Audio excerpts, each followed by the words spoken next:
Hello friends, सबको नमस्ते। स्वागत है आप सब लोग का मेरे यूट्यूब चैनल ई ज्ञानदीप में। तो फ्रेंड्स, आज हम देखेंगे एडिटोरियल जो कि आप देख सकते हैं 22/8/2020 का है और ये आपका जनसत्ता में निकला है और ये लिखा गया आपके प्रमोद भार्गव द्वारा।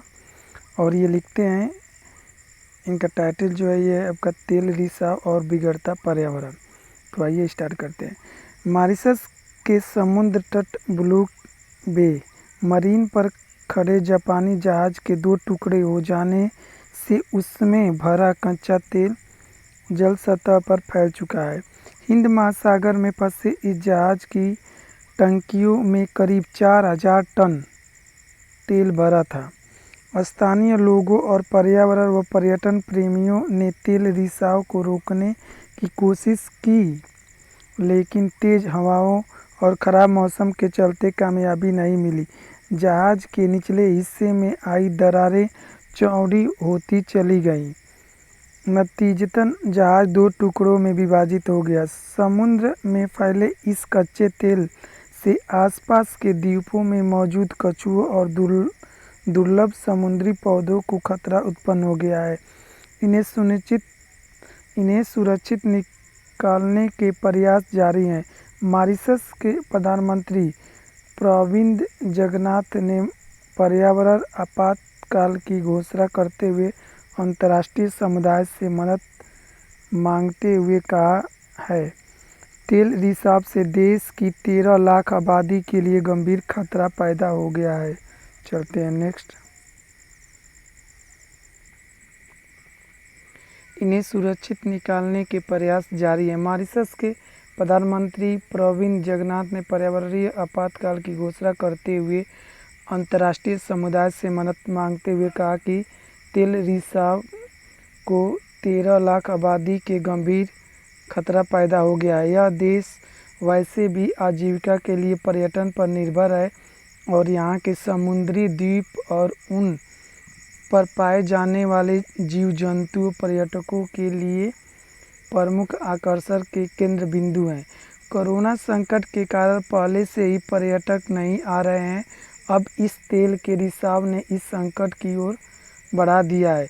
मॉरिशस की मदद के लिए फ्रांस और भारत ने उपकरण व अन्य सामग्री भेजे हैं। कच्चा खाद्य तेल, पेट्रोलियम पदार्थ, कोयला और प्राकृतिक गैसों के लगातार बढ़ते उपयोग से पैदा हो रहा प्रदूषण पर्यावरण के लिए बड़ा खतरा साबित हो रहा है। यही नहीं, वायु में घुल जाने के बाद इस प्रदूषण से सांस, फेफड़ों के कैंसर, हृदय व त्वचा रोग संबंधी बीमारियों में इजाफा हो रहा है। खाद्य तेल व पेट्रोलियम पदार्थों का समुद्री जल में रिसाव होने से जल प्रदूषण बढ़ता है। ये पदार्थ एक साथ मिट्टी, पानी, हवा को दूषित करते हुए मानव जीवन के लिए वरदान की बजाय अभिशाप साबित हो रहे हैं। मॉरिशस ही नहीं, दुनिया के समुद्री तटों पर तैलीय पदार्थों और औद्योगिक कचरे से भयावह पर्यावरणीय संकट पैदा हो रहे हैं। तेल के रिसाव और तेल टैंकों के टूटने से समुद्र का पारिस्थितिकी तंत्र बुरी तरह प्रभावित हो रहा है। आए दिन समुद्री तल पर 3000 मीट्रिक टन से भी ज़्यादा तेल फैलने और आग लगने के समाचार आते रहते हैं। यदि राष्ट्रीय समुद्र विज्ञान संस्थान की रिपोर्ट पर गौर करें तो केरल के तटीय क्षेत्रों में तेल से उत्पन्न प्रदूषण के कारण झींगा और चिंगट मछलियों का उत्पादन 25% कम हो गया है।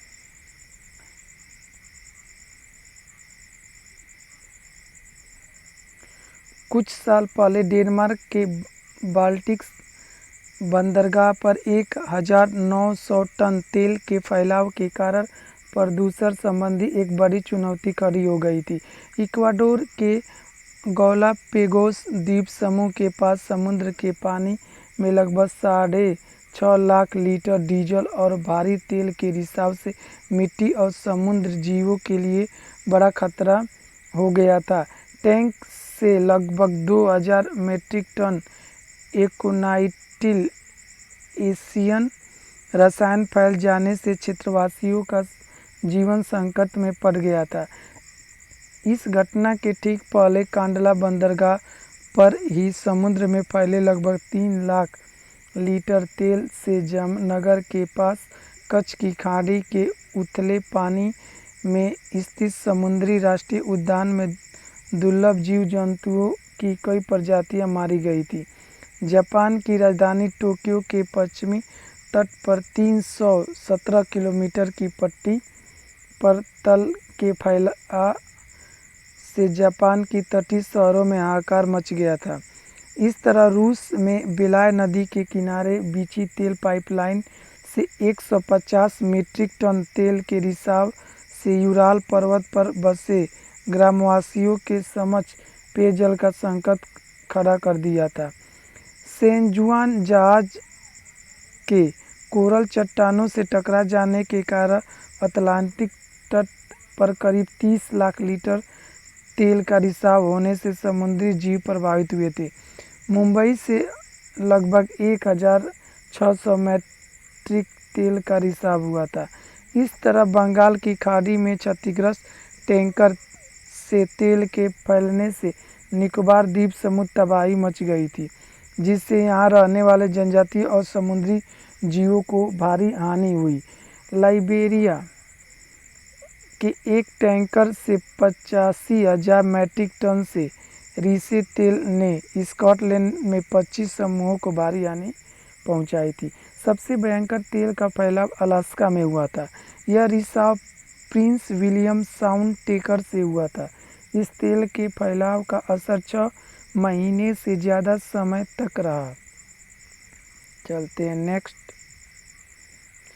अमेरिका और इराक के युद्ध में सद्दाम हुसैन ने समुद्र में भारी मात्रा में तेल छोड़ दिया था। यह तेल इसलिए छोड़ा गया था जिससे यह अमेरिका के हाथ न लग जाए।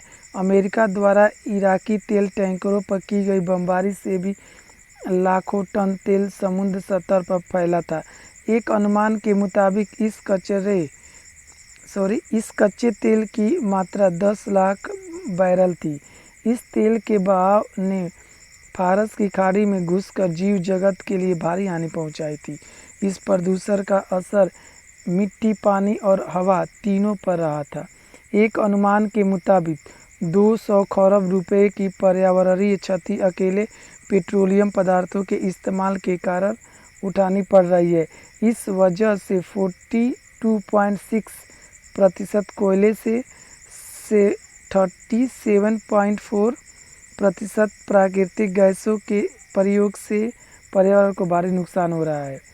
तेल रिसाव से जो मिट्टी का क्षरण होता है वह हानि करीब 200 अरब रुपए के लगभग है, जो कुल कृषि उत्पाद का 25% तक है।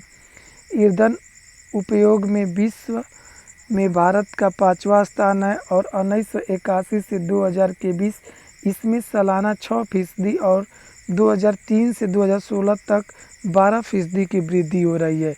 पेट्रोलियम पदार्थों से होने वाले पर्यावरणीय हानि, इन्हें आयात करने में खर्च होने वाले करोड़ों डॉलर की विदेशी मुद्रा के अलावा हैं।